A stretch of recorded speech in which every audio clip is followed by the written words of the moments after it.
आज्ञा, किसी प्रकार की मूर्ति पूजा मत कर।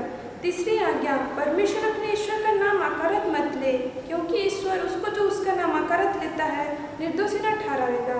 चौथी आज्ञा, विश्राम बार को पवित्र रखने के लिए मत भूल। पांचवी आज्ञा, अपने माता पिता का आदर कर, जिससे तेरा भला हो और इस पृथ्वी पर तेरा जीवन अधिक होए। छठवीं आज्ञा, मनुष्य हत्या मत कर। सातवीं आज्ञा, व्यभिचार मत कर। आठवीं आज्ञा, चोरी मत कर। नवीं आज्ञा, अपने पड़ोसी पर झूठी साक्षी मत दे। 10वीं आज्ञा, अपने पड़ोसी के घर और उसके परिवार का लालच मत कर। आमीन। Are you ready? Oh, yes, yes, yes.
सबों को यीशु साहब और संडे स्कूल के आज की इस क्लास में आप सबों का स्वागत है। पिछले क्लास का टॉपिक था पतरस का मुकर जाना और यहूदा कांत, और आज के क्लास का टॉपिक है यीशु पिलातुस और हेरोद के सामने। तो चलिए आज से क्लास स्टार्ट करते हैं। तो सारे प्रधान याजक, शास्त्री, यहूदी, ये सब यीशु मसीह को पकड़कर पिलातुस के सामने लेके आते हैं। पिलातुस यहूदा प्रदेश का गवर्नर था। जब उसके पास लाते हैं तब पिलातुस उनसे पूछता है कि इस मनुष्य ने क्या दोष किया है। तब इस पर वे उस पर झूठा आरोप लगाते हैं कि ये लोगों को बहकाता है, कैसर को कर देने से मना करता है और अपने आप को यहूदियों का राजा बताता है। फिर पिलातुस यीशु से पूछता है कि क्या तू यहूदियों का राजा है? इस पर यीशु कहता है कि मेरा राज्य इस जगत में नहीं है, क्योंकि अगर मेरा राज्य इस जगत का होता तो मेरे सेवक यहूदियों से लड़ते और मैं यहूदियों के हाथ में सौंपा ना जाता। फिर पिलातुस यीशु से पूछता है कि तो क्या तू राजा है? और यीशु पिलातुस से कहता है कि तू आप कहता है कि मैं राजा हूँ। यीशु कहता है कि मैंने इसलिए जन्म लिया और संसार में आया ताकि सत्य का गवाही दूँ। जो सत्य का है वो ही मेरा शब्द सुनता है। फिर पिलातुस पूछता है यीशु से, सत्य क्या है? आगे सुनेंगे हम लूका 23 उसका 4 से 12 पद तक। यह कहकर पिलातुस यहूदियों से कहता है कि मैंने इस मनुष्य में कोई दोष नहीं पाया, परंतु सारे यहूदी और प्रधान याजक और दृढ़ता से कहते हैं कि यह मनुष्य गलील से लेकर यहाँ तक सारे यहूदा प्रदेश में उपदेश दे देकर लोगों को भड़काता आया, उनको उकसाता आया है। तो यह जानकर कि यह मनुष्य गलील का है, पिलातुस क्या करता है, सोचता है कि इसे हेरोद के पास भेज देगा, क्योंकि ये हेरोद के रियासत के अंडर आता है। इसीलिए, और उस वक्त हेरोद भी यरूशलेम में था, इसीलिए उसने यीशु मसीह को हेरोद के पास भेज दिया। हेरोदेस यीशु को देखकर बहुत ही प्रसन्न हो जाता है, क्योंकि वह यीशु मसीह के बारे में बहुत कुछ सुना होता है, उसके चिन्ह और चमत्कार के बारे। इसलिए वह यीशु से कुछ चिन्ह देखने की आशा में होता है और यीशु से बहुत कुछ सवाल जवाब करता है, परंतु यीशु मसीह वापस कुछ उत्तर नहीं देता। और वहीं सारे यहूदी और प्राचीन लोग, प्रधान याजक, वे यीशु पर नाना बहुत सारे प्रकार के आरोप लगाए जाते हैं, परंतु यीशु चुप खड़ा रहता है।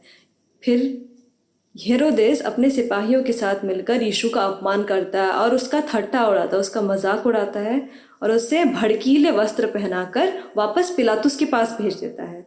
और उसी दिन से पिलातुस और हेरोद अच्छे दोस्त बन जाते हैं। उसके पहले वे एक दूसरे के बैरी हुआ करते थे। यीशु मसीह के ऊपर यहूदी बहुत सारे झूठे आरोप लगाते गए, परंतु यीशु मसीह चुपचाप सहता रहा क्योंकि वह सच्चाई को जानता था। यीशु मसीह को मालूम था कि उसे मृत्युदंड दिया जाएगा, पर भी वह नहीं डरा क्योंकि मृत्यु केवल शरीर को नष्ट कर सकता है परंतु आत्मा को नहीं। जिस प्रकार वचन में हमें मिलता है मत्ती उसका 10 अध्याय उसका 28 पद में,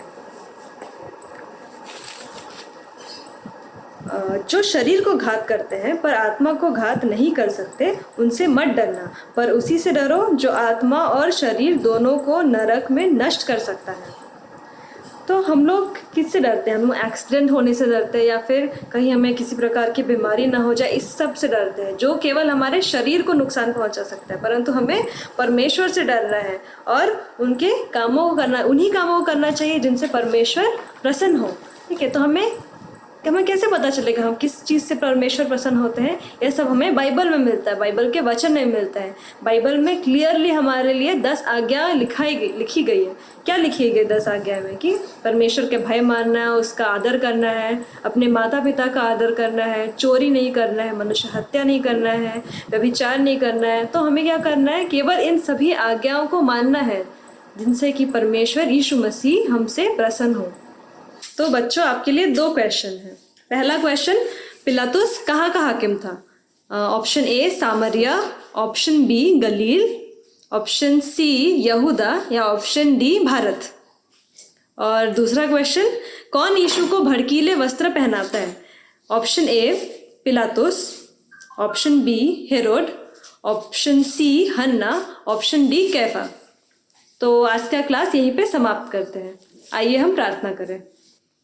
धन्यवाद देते हैं पिता परमेश्वर, धन्यवाद देते हैं आज की सुंदर दिन के लिए। और प्रभु जी, आपके वचन को सुनने में आप हम हर एक के साथ रहा, सभी बच्चों के साथ रहा जो प्रभु जी बाइबल के द्वारा आपको जानने पाए और प्रभु जी आपके हर एक आज्ञाओं को जानने पाए। किस प्रकार हम वचन के अनुसार चले, किस प्रकार हम आपको प्रसन्न करने का काम करें प्रभु जी, ये सब इन बच्चों को बताइए प्रभु जी। हाँ प्रभु जी, और सबों के साथ रहिए, हर एक नाना परीक्षा में सबों के साथ रहिए प्रभु जी, उनका मार्गदर्शन कीजिए। और विनती करते प्रभु जी वे सब कोई प्रभु जी इस क्लास के द्वारा आपके बारे और अधिक से अधिक जानने पाए। और विनती करते प्रभु जी हर एक बच्चों को उनके पढ़ाई लिखाई में आप बहुत आयते आशीष दीजिए और उनके स्वस्थ को भी प्रभु जी आपके हाथों में सौंपते प्रभु जी। आप हर एक को भला चंगा रखे प्रभु जी। आपसे क्या मांगने से पहले आप हर एक आवश्यकताओं को जानता और उन्हें पूरा करता। ये विनती यीशु के नाम में मांगते, सुनिए और दया से ग्रहण कीजिए, आमीन। यीशु सहाय। संडे स्कूल को अंत करते हुए प्रार्थना करें। धन्यवाद धन्यवाद धन्यवाद परमेश्वर दयालु पिता, आपको कोटि कोटि धन्यवाद देते हैं। विनती करते हैं प्रभु जी, आज को जो कुछ भी हम लोग सीखने पाए गीतों के माध्यम से, वचनों के माध्यम से, उसमें भी आप हम हर एक को अधिक से आशीष दीजिए और ऐसे ही हम लोग आपको महिमा स्तुति और धन्यवाद देने पाए। विनती करते हैं प्रभु जी, इस बीते सप्ताह भर के जीवन में आपने जैसे हम हर एक को संभाले रखा, वैसे ही आगे की सप्ताह भर के जीवन में भी आप हर एक को संग साथ ऐसे संभाले रखिए। विनती करते हैं प्रभु जी, जो अभी विश्व में जो महामारी के रूप में बीमारी फैली हुई है उसके लिए भी आपसे प्रार्थना करते हैं। उस बीमारी से हम हर एक को बचाइए, सहायता मदद कीजिए और आशीष हमारे ऊपर ऐसे बरसाई रहे। विनती करते हैं प्रभु जी, और जिनको हुआ है उनके लिए भी आपसे प्रार्थना करते हैं, उनको भी समय के पूर्ण ताप पे आप चंगापन दीजिए। विनती करते हैं प्रभु जी, हमारे मंडली कलीसिया के लिए, सभी भाई बहनों के लिए, उनके लिए भी प्रार्थना करते हैं। उनको भी अपने अपने घरों में सुरक्षित रखिए, सही सलामत रखिए और वो भी आपके वचनों को, आपके गीतों को घर में ही रह के आपको महिमा स्तुति धन्यवाद देने पाए। विनती करते प्रभु जी, वैसे ही हमारे पेरिस में, डायसिस में, मंडली में जो कहीं भी है, जिनको भी जो कुछ बीमारी है उनके लिए भी आपसे प्रार्थना करते हैं। उनको भी आप समय के पूर्णता में चंगापन दीजिए। जो भी बड़ी से बड़ी बीमारी है उनसे भी आप उन्हें ठीक कीजिए।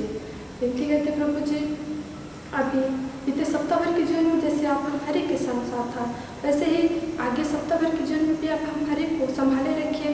वैसे आपके आशीष तले हाथ हमारे ऊपर रखिए। और क्या मांगने से पहले आप सब कुछ जानते हैं। ये धन्यवाद प्रार्थना सुनिए और स्वर्ग राज्य में ग्रहण कीजिए, आमीन। हे हमारे पिता, तू जो स्वर्ग में है, तेरा नाम पवित्र किया जावे, तेरा राज आवे, तेरी इच्छा जैसे स्वर्ग में पूरी होती है वैसे पृथ्वी पर भी होवे।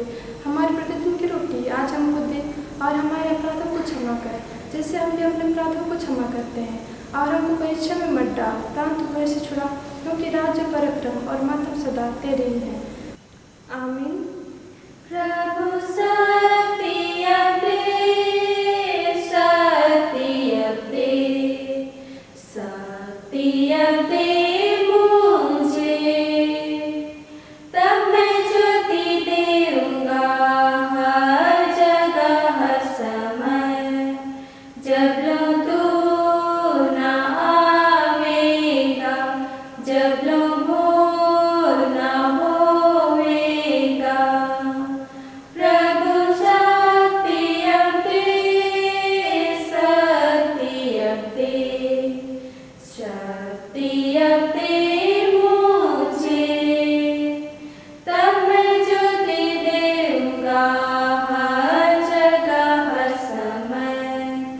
जब लो तू ना आवेगा, जब लो भोर ना होवेगा। और हमारे प्रभु यीशु ख्रिस्त की दया, ईश्वर का प्रेम और पवित्र आत्मा का मेल मिलाप हम सबों के साथ होए। आमीन। यीशु साहब।